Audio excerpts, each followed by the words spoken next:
The new controversy in college football is over planting flags on opponent fields.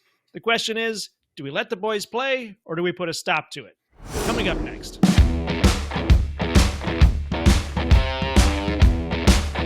Welcome to the Big Ten Team Rivalry Show, where we cover the Big Ten from a Michigan perspective with expert trash talk and unrivaled analysis here on Team Rivalry. My name is Cliff. His name is Mac. Let's get into it.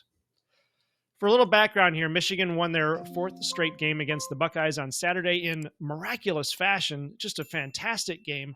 The team was understandably overjoyed to beat Ohio State 4 years in a row, this time on the road in Columbus, just like in 22. It's the celebration, though, that has caused the controversy. At the end of the game, when all of the Michigan players were gathered at the center of the field, just yucking it up with each other, they planted the flag in the turf. The Ohio State players were understandably upset and charged the field. Fights ensued. Everyone got involved. Players were pepper sprayed. Both teams were fined $100,000 by the Big Ten, which in today's terms is, pocket change, but still it hurts. Now people are asking, should flag planting be banned? Now, just to broaden the scope on this, Michigan isn't the only one doing this. Flag planting isn't even new. Michigan, in the past weekend, I should say, Florida did it to Florida State, and there were fights afterwards. North Carolina State did it to North Carolina. Fighting ensued. Those are two big rivalry games. Oklahoma and Texas apparently do this to each other on an annual basis. I'm not sure how often it causes a fight. James Franklin, on the other hand, rather famously this season, stopped his team from planting the flag on USC's field, but that's not even a rivalry game, so James Franklin does James Franklin.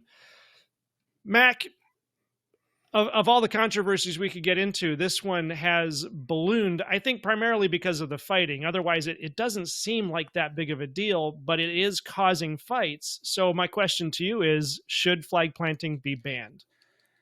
No, I think that teams should discuss for themselves whether or not they want to be, flag planters. Look, I mean, at some point, Ohio State is going to beat Michigan. In Ann Arbor, I fully expect them to plant the flag. Okay, Michigan planted the flag 2 years ago, and it didn't cause any issues. I think, somebody posted on Twitter that, all these fights seem to be happening with Michigan games. What's the common denominator? It's Michigan. No, it's not. It's the fact that Michigan beat you. I think Khalil Mullings said it best after the game, that you got to learn how to lose. Now, does that mean that flag planting isn't disrespectful? No, it is disrespectful. That's the point. Okay. The point is that, if you don't like it, you had 60 minutes to do something about it. And then after the game, you decide to start a fight because you lost. So I guess I don't know. To me, it's like if somebody won a game, like if I was on the losing team and somebody won the game, to me, somebody would probably tell me, look, they won. If you don't like it, do something, or if you don't like it, win the game next time. But at the same time, being just an outside onlooker, or what is it called, an innocent bystander, mm-hmm. I look at this and I'm like, yeah, I get why Ohio State is upset. I don't think that we should put rules on it. I don't think that it should be banned. I think that people should be allowed to make decisions for themselves. Michigan should be allowed to make the decision whether or not they want to kind of rub it in Ohio State's face a little bit. Ohio State should make the decision for themselves whether or not they want to take issue with that. And I understand both sides. I understand, Ryan Day said in 2020 that, Michigan should, or hopefully the Big Ten has a mercy rule because we're going to hang 100 on them. Like that's almost there. They're almost there. They're almost there. 84 points 4 years later. They'll get there eventually, maybe. But that's the thing. That's what this rivalry is about. That's what makes rivalry so interesting, period, is the fact that there's just that much hate between the teams. Now, at the end of the day, I think, a lot of Michigan players and some Ohio State players were saying that actually, we're friendly. We have a lot of respect for each other. You saw Donovan Edwards and some Ohio State players all praying together after the game. That's pretty cool. Mm-hmm. So, it's the emotions that make the game as fun and just as amazing as college football is. I just think if we're going to sanitize every little bit of the game, we're going to lose the spirit of the game eventually because of that. Yeah, I think that's a good point there too, and that's the whole just let the boys play mentality. They know what they're doing. They know that it's a tough game. They know that emotions run high. They're gonna, and they're between 18 and 22 years old. They're gonna do dumb things sometimes, and I don't really want to get into who started what because, now there's between Michigan and Ohio State fans. It's who really started this fight. Michigan is in the middle of the field planting the flag, not really bothering anybody. Ohio State's off to the side. There is a video of, I forget his name, but like number 22 running down the sidelines with the Michigan flag. And some are saying that that's really what started it.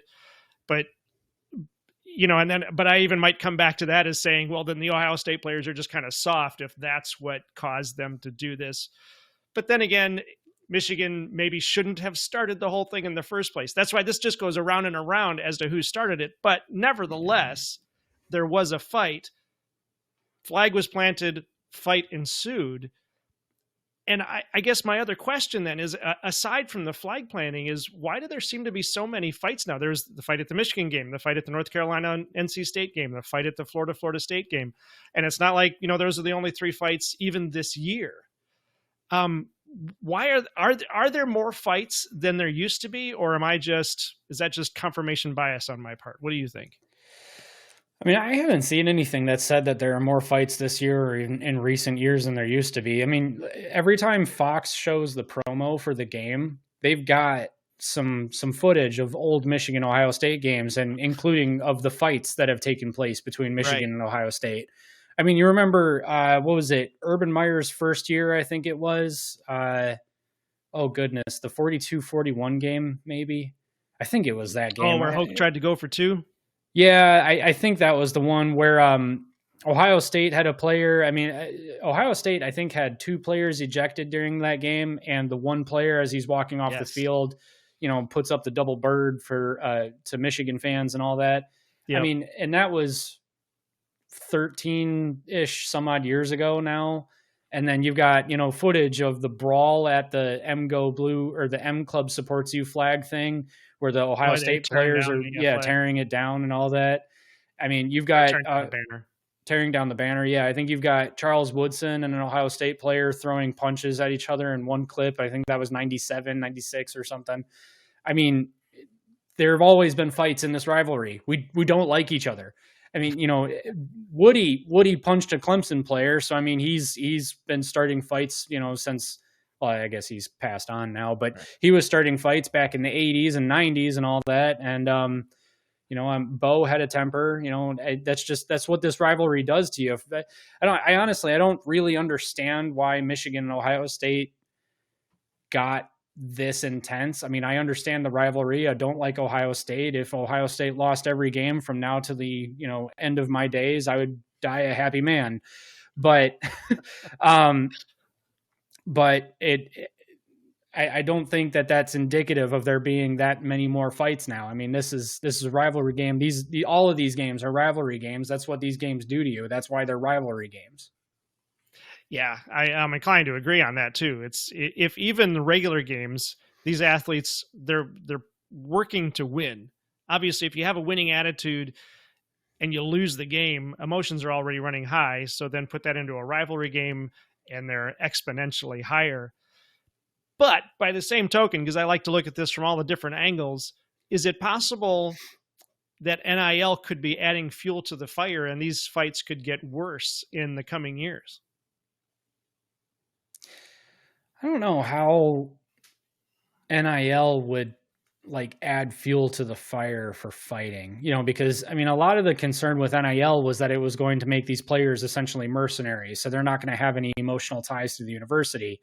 I mean, people are already saying, Bryce Underwood, is a Michigan high school player, and Michigan had to give him, 10 some odd $1 million just to convince him to go down the road to Ann Arbor. So clearly that means Bryce Underwood doesn't actually want to go to Michigan. I don't know if that's the case. I don't know Bryce Underwood. I don't know his motivations for doing what he does. All I know is that Michigan is playing by the rules of the game to get recruits now, and so is every other school. So that's what you have to do. Right. I don't know that would necessarily add fuel to the fighting fire, because I mean, well, first off, they said NIL would do the exact opposite, but then also, I mean, college football has always been, and even with NIL and the fact that it's becoming more of a national, the players, I think we just talked about this with the Voice of College Football video that, you know, as soon as the players step on campus, the fact that they are Wolverines or they are Buckeyes, that becomes a part of their identity. Money doesn't really have anything to do with it at that point. But at the same time, you could also make the argument. I mean, there were people on Twitter saying, you know, players like Quinshon Judkins and Will Howard, you know, they'll never understand the emotional impact of this rivalry. And I don't know if they do or don't. I do know that Will Howard, for all the world, looked concussed and yet was begging the medical staff to let him come into the game, come back into the game. Quinshon Judkins, every time he picked up, you know, more than 5 yards on a carry, was just pumping his fist and getting into it. He was showing some emotion. So, you know, and Michigan, every time they made a big play, they were pumping their fists, making some, or, you know, showing emotion and all that too. Right. But my point is that Quinshon Judkins and Will Howard, you know, that they were a part of that $20 some odd million roster that Ohio State brought in. And yet they still showed some fire. They still showed some emotion. So I don't think that's what it is. I think that with a rivalry game, I mean, I don't know how bad the fights were with UNC, NC State, or Florida State. I know Billy Napier apologized for their part in it. Mike Norvell did too, I think, or maybe it was the other way around. But with Michigan and Ohio State, I think with Ohio State especially, there was a mixture of anger and confusion. And frankly, for Michigan too, I mean, you know, Michigan, well, maybe not Michigan players, because they apparently believed that they were more than capable of pulling off this upset, which good. You want that confidence. But as a Michigan fan, I mean, yeah, we're very confused, but we're very happily confused. Right. Ohio State players right now have just got to be thinking, what? I mean, we're one of the best rosters in Ohio State history, according to Jim Tressel and Urban Meyer. Mm-hmm. You know, the roster cost north of $20 million to put together. This roster was constructed for one goal. That goal was to beat Michigan. Michigan comes into the game 6-5, one of their worst offenses in school history. I mean, you had this game on a silver platter and you lost. Yeah. So they've got to be, I mean, at that point, they've got to be just distraught, just confused, angry, and that mixture of emotions. I mean, it makes sense why the fight happened for sure. Right.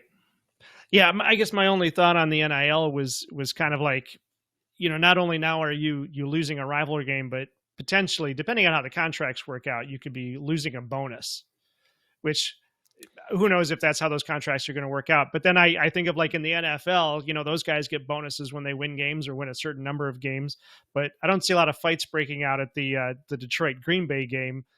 You know, that's a big rivalry game and I don't see fights breaking out there. And these are NFL players making millions of dollars. So maybe that's not really the issue, but it does seem like the coaches need to do a better job of disciplining and training their players to be better winners and better losers. I mean, I think it just comes down to that. It's just pure sportsmanship.